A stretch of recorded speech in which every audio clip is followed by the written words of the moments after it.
Hello मित्रांनो, मी अक्षय मामे माझ्या यूट्यूब चॅनल महास्टेट बोर्ड एज्युकेशनवरती तुमचं स्वागत करतो. तर या व्हिडिओमध्ये आपण सराव संच 1.1 मधील काही उदाहरणे सोडवणार आहोत. तर चला तर मग सोडवूया काही उदाहरणे. तर यामध्ये सराव संच 1.1 मध्ये पहिले उदाहरण आहे, खालील कृती पूर्ण करून एक सामायिक समीकरण सोडवा. तर यामध्ये त्यांनी प्रोसेस तुम्हाला पद्धत दिली आहे, पण त्यामध्ये काही रिकाम्या चौकटी दिल्या आहेत, त्यामध्ये तुम्हाला त्या किमती भरायच्या आहेत. तर आपण हे कसं सोडवणार आहोत, तर आपण हे समीकरणातील चलाचा लोप करणे या पद्धतीने सोडवणार आहोत, म्हणजेच इलिमिनेशन पद्धतीने हे उदाहरण सोडवणार आहोत. चला तर मग सोडवूया हे उदाहरण.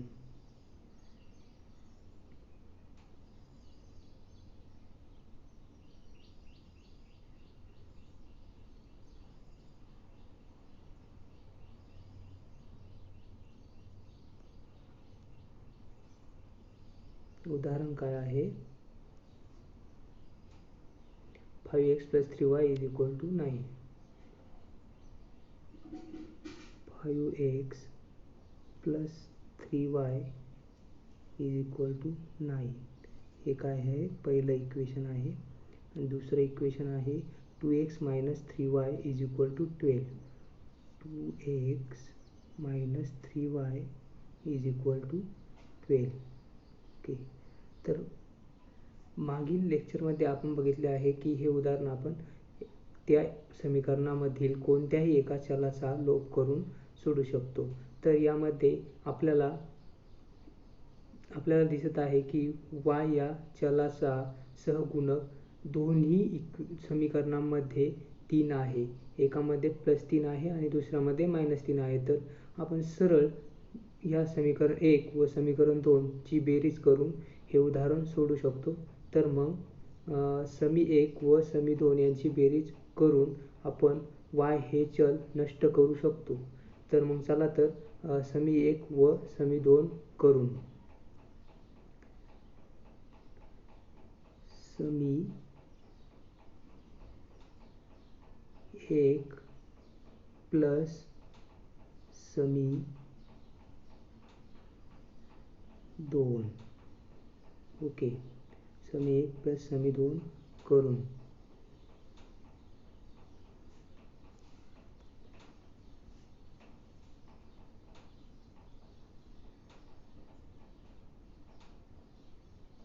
ओके.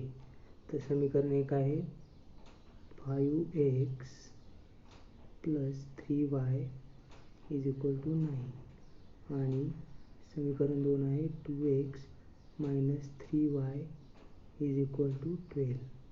ओके. तर यांच्या दोघांची काय करायची, बेरीज करायची. कारण बेरीज केली तर आपलं y हे चल लोप पावत आहे, म्हणजेच नष्ट होत आहे. तर मग ही बेरीज काय येईल, ही बेरीज येईल 5 + 2x 7x आणि हे y काय येईल, हे 0y = 9 + 12 21. तर यावरून आपल्याला x ची किंमत काय भेटेल, तर यावरून आपल्याला भेटेल x ची किंमत x = 21 sorry x 21 divided by 7, म्हणजेच x = काय येईल 3.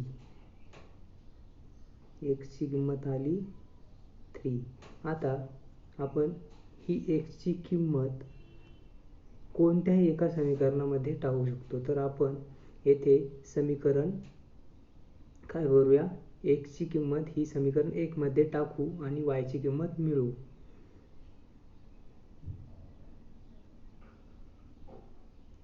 तर काय करू, x = 3 समी 1 मध्ये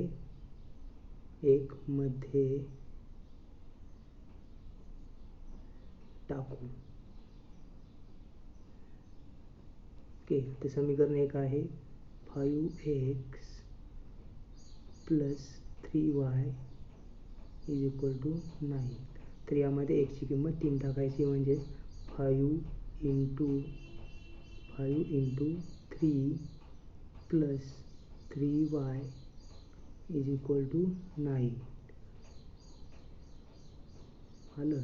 तर मग आता हे उदाहरण सोडवल्यानंतर आपल्याला काय भेटेल, 5 into 3 15. So 15 plus 3y is equal to 9.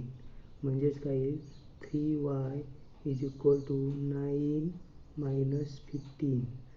तर आता 3y इज इक्वल टू 9 वजा 15.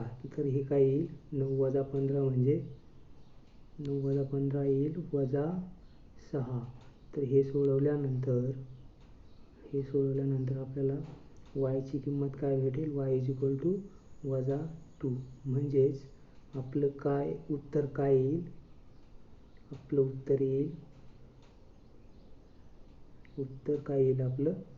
उत्तर येईल एक्सची किंमत किती आली आपली, 3. ओके, एक्सची किंमत 3. X is equal to 3 and y is equal to वजा 2. हे आपलं आलेलं आहे ॲन्सर. हेच आपण कसं लिहू शकतो, x comma y is equal to 3 वजा 2. हे असं आपण लिहू शकतो. ते हे आपलं फायनल ॲन्सर होईल. तर मग आपण ही प्रोसेस बघून आपण येथे रिकामी चौकटी भरू शकता, बरोबर. तर त्या तुम्ही ते उदाहरण कसं सोडवलं आहे ते बघून येथे त्या किमती भरू शकता. ओके, तर मग आपण आता सराव संच 1.2 मधील काही उदाहरणं बघणार आहोत.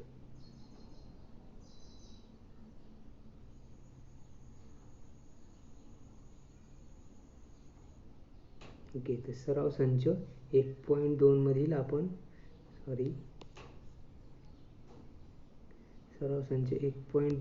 आपण काही उदाहरणं बघणार आहोत. ओके, तर आपण पहिलं उदाहरण सोडवूया आधी.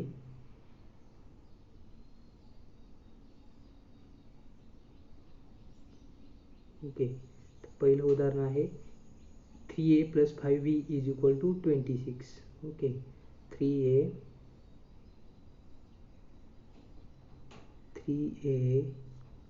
Plus 5b is equal to 26. याला आपण इक्वेशन 1 मानूया. दुसरं समीकरण आहे त्याच उदाहरणामधील a plus 5b is equal to 22. a plus 5b is equal to 22 दुसरं उदाहरण आहे. तर आता येथे आपल्याला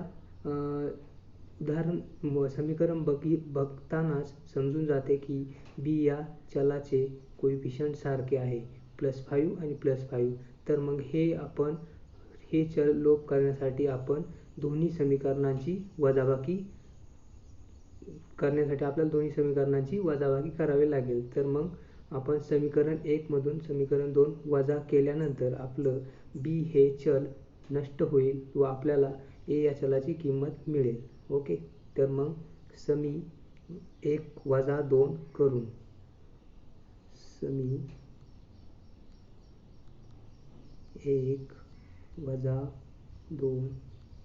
करून काय भेटेल आपल्याला,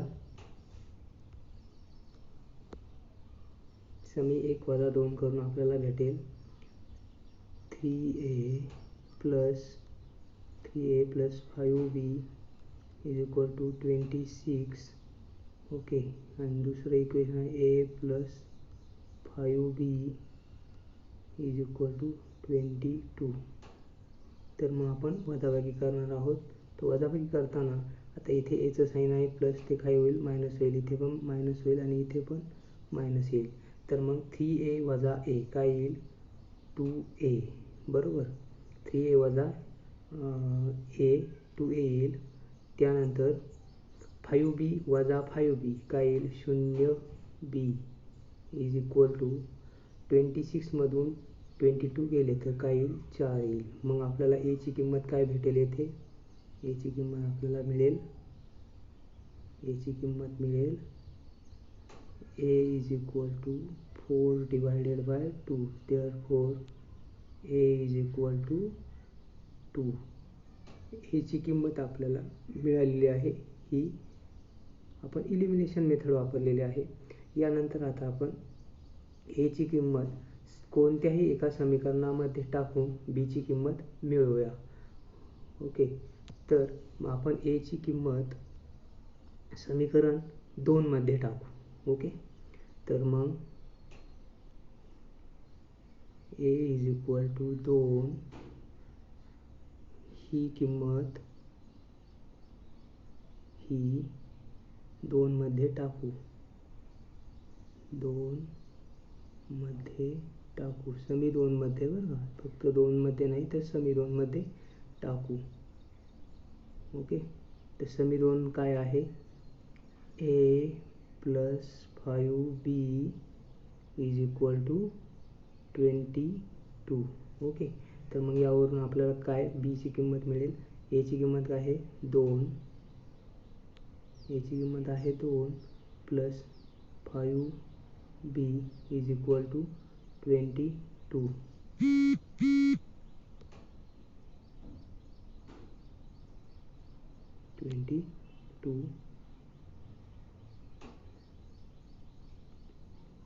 तर मग 5b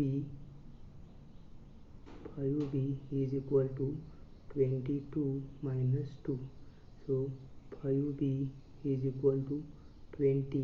so त्याच्या 5b is equal to 20 आलं, तर मग b ची किंमत काय मिळेल,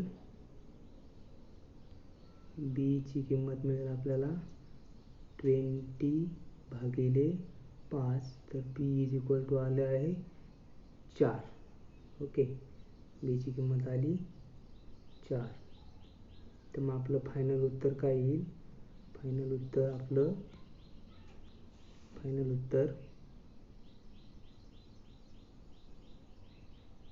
उत्तर येईल a is equal to 2 and b is equal to 4. Okay, हे फायनल उत्तर येईल. हे आपण कसं लिहू शकतो, a comma b is equal to 2 comma 4. Okay, तर हे आलं आहे फायनल उत्तर. तर आता आपण सराव संचमधील आणखी एक उदाहरण बघूया. उदाहरण नंबर 3 बघूया. 2x minus 3y is equal to 9 and 2x plus y is equal to 13. उदाहरण काय आहे,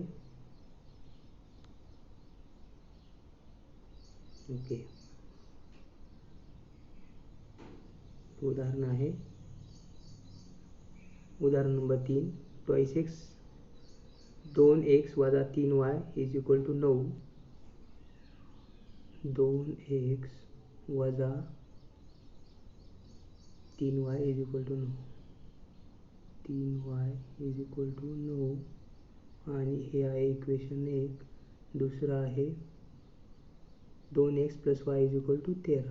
2x plus y is equal to 13. हे आहे इक्वेशन नंबर 2. ओके, तर म्हणजे समीकरण नंबर 2. तर मग आता हे उदाहरण आपण सबस्टिट्यूशन मेथडने सोडूया. आता सबस्टिट्यूशन मेथडमध्ये काय करतो आपण, कोणत्याही एका समीकरणामधील एका चलाची किंमत त्या समीकरणामधील दुसऱ्या चलाच्या स्वरूपात मांडतो आणि ती किंमत आपण दुसऱ्या समीकरणामध्ये टाकून एका चलातील समीकरण मिळवतो आणि त्या चलाची किंमत काढतो. तर मग चला तर सबस्टिट्यूशन मेथडने हे उदाहरण सोडूया. मग आपण इक्वेशन 2 कसं लिहू शकतो, इक्वेशन 2 आपण वायच्या फॉर्ममध्ये कसं लिहू शकतो, y is equal to 13 minus twice x. याला आपण इक्वेशन नंबर 3 मानूया. याला इक्वेशन नंबर 3 मानूया आणि ही किंमत हे आपण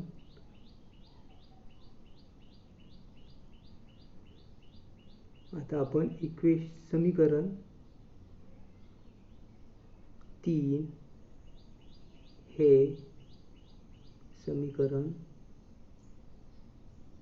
कोणत्यामध्ये टाकणार? आता आपण 1 मध्ये टाकणार, कारण आपण 2च रिड्यूस केलेलं आहे, तेच 3 बनलेलं आहे.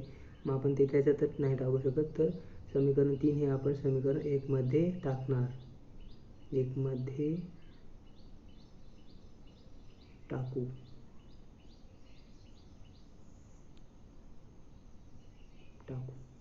तर मग आपल्याला काय भेटेल? समीकरण 1 आहे 2x minus 3y is equal to 9. 2x वजा 3y इक्वल टू 9. हे काय आहे? समीकरण 1 आहे. त्यामध्ये आपण y ची किंमत टाकणार आहोत. तर 2x वजा 3y ची किंमत आहे 13 वजा 2x okay is equal to काय आहे? 9. ओके, तर मग आता हे आपलं आलेलं आहे एका चलातील समीकरण. आता हे सोडवल्यानंतर आपल्याला x ची किंमत मिळेल. आता आपण हे सोडवूया.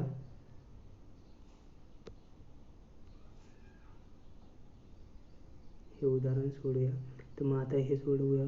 2x वजा 3 ने आता कंसात गुणायचे. 13 39 आणि वजा 3 दुने 6x इज इक्वल टू 9. तर मग आता कंसाच्या बाहेर आपण प्रत्येक पद काढून घेऊया. 2x वजा 39 ओके, आणि वजा गुणिले वजा काय होईल? अधिक होईल. 6x is equal to 9. तर मग आता हे सोडूया. 2x प्लस 6x काय येईल? 8x आणि हे 39 आपण तिकडं दिले तर ते काय होतील? प्लस होतील. 9 प्लस 39 मग हे काय होईल? 8x is equal to 9 plus 39 48. मग x ची किंमत काय येईल? 48 डिवायडेड बाय 8. मग 8 सक 48 डिवायडेड बाय 8. ओके, तर मग x ची किंमत आली आहे x इज इक्वल टू 8.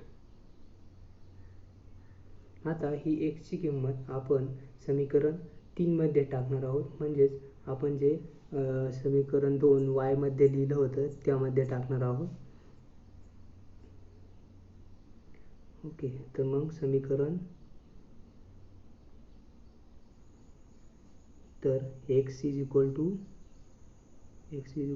8 समी 3 मध्ये टाकू. समी 3 मध्ये टाकू. समी 3 आहे y is equal to 13 minus twice x. Okay, 13 minus twice x.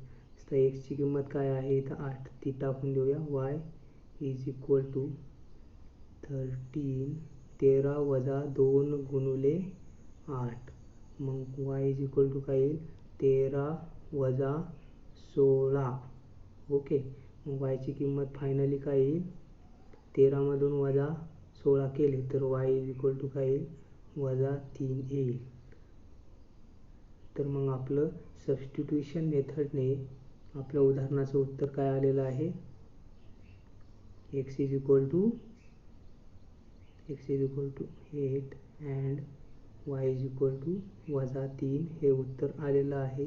हेच आपण कसं लिहू शकतो? x, y is equal to 8, वजा 3 तर वजा 1. ओके, तर हे झालं फायनल उत्तर सबस्टिट्यूशन मेथडने. तर आपण आता अजून एक उदाहरण बघूया की जे की एक्सेप्शनल केस आहे. म्हणजे ते वेगळंच उदाहरण आहे. या उदाहरणाप्रमाणे ते सोडवता येत नाही, त्यासाठी थोडासा बदल करावा लागतो. तर ते एक उदाहरण बघूया. म्हणजे आपला प्रश्नसंच, सराव प्रश्नसंच 1.1 पूर्ण होईल. 1.1 मधलं दुसरा पण क्वेश्चन पूर्ण होईल. तुम्ही बाकीचे उदाहरण पण याप्रमाणे सोडवू शकता. तर आता आपण यामध्ये 7वं उदाहरण सोडवणार आहोत की जे थोडंसं वेगळं आहे. तर मग 7वं उदाहरण सोडवूया.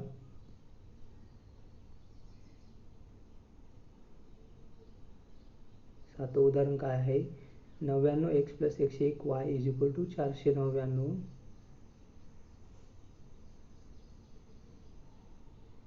99x + 101y = 499. याला आपण इक्वेशन 1 म्हटलं. ओके. आणि दुसरं काय आहे? तर 101x + 99y = 501. ओके. म्हणजे कोइफिशियंटची अदलाबदली झालेली आहे. इथे आता 101x आला, इथे 99y आला आणि इथे 501 आलं. ओके. तर असं उदाहरण तुम्ही कसं ओळखू शकता? तर यामध्ये काय झालेलं आहे की प्रत्येक चलाचं म्हणजे आता समजा वरील समीकरणामध्ये x या चलाचा सहगुणक आहे 99. तर हा सहगुणक खालील समीकरणामध्ये y या चलाला गेलेला आहे.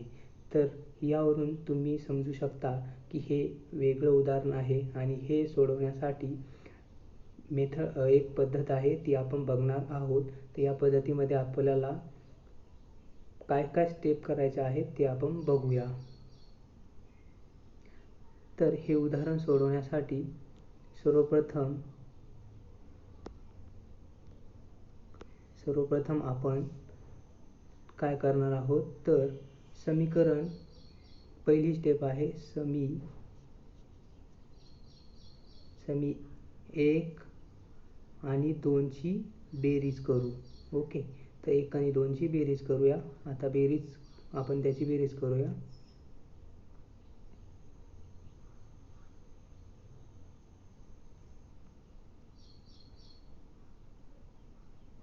तर 99x + 101y = 499. ओके. आणि प्लस काय करायचं आहे आपल्याला? 101x + 99y = 501. यांची काय करायची? बेरीज करायची. तर ह्यांची बेरीज केल्यानंतर आपल्याला काय भेटेल? ओके. बेरीज करूया. 101 आणि 99 किती होईल? 200 बरोबर. 200x होईल प्लस 101 आणि 99 200y होईल आणि 501 मध्ये 499 मिळाल्यावर 1000 येईल. तर मग आता आपण येथे सिंपल फॉर्ममध्ये कसं लिहू शकतो? या 200ने सर्व पदांना भागायचं. तर मग 200ने याला भागलं तर काय येईल? x येईल. इथे काय येईल? y येईल आणि इथे काय येईल? 0 0 गेले, 2 पंचे 10, इथे येईल 5. त्याला आपण समीकरण नंबर 3 म्हणणार आहोत. अशा तऱ्हेने आपण एक समीकरण मिळवले आहे साध्या फॉर्ममधील. तर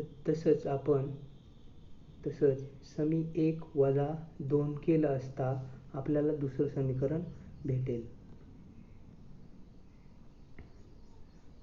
ओके. तर मग आता काय करूया आपण? समी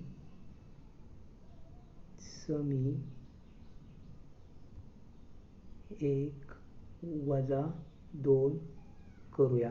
ओके. तर मग समीकरण 1 आहे 99x + 101y =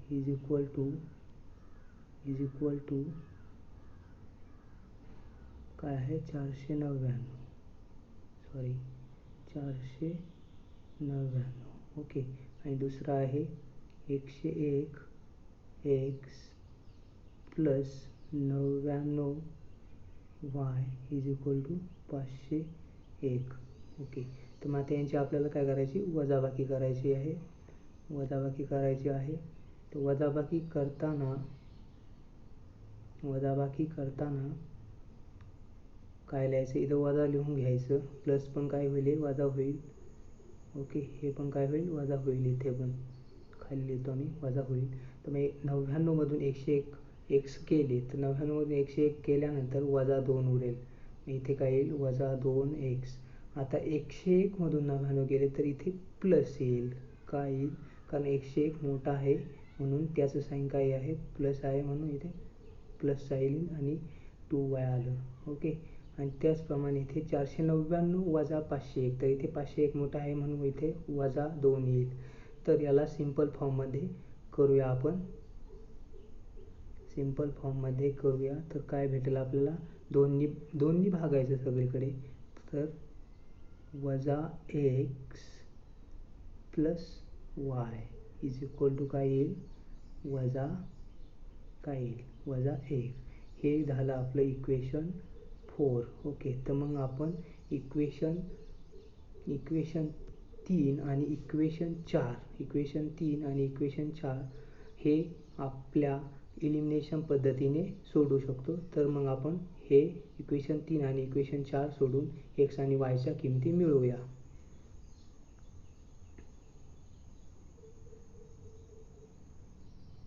तर मग आहे इक्वेशन 3 काय आहे, इक्वेशन 3 आहे